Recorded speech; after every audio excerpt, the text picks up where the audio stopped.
Welcome to Pindar Poetry. We hope you learned something new. In this video, I will explain how to make delicious spaghetti sauce using canned tomatoes. First, select high-quality canned, whole-peeled, or crushed tomatoes for the best flavor. You'll also need a good olive oil, a few cloves of fresh garlic, and an onion.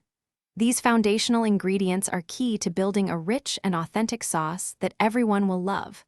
Let's get started on preparing our base. Once your ingredients are prepped, begin by heating about 2 tablespoons of olive oil in a large pot over medium heat. Add your finely diced onion and cook until it's translucent, which usually takes about 5 to 7 minutes. Then, stir in your minced garlic and cook for just 1 minute more, being careful not to burn it. This aromatic base is crucial for a flavorful sauce. Now it's time to add the stars of the show, your canned tomatoes. Pour them into the pot, breaking up any whole tomatoes with a spoon.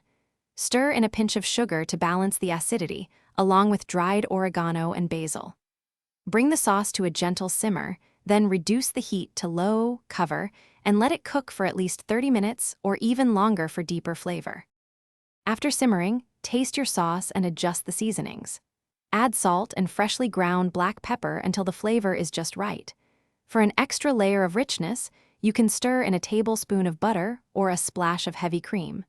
Serve your homemade spaghetti sauce over your favorite pasta, perhaps with a sprinkle of fresh Parmesan cheese and a few fresh basil leaves.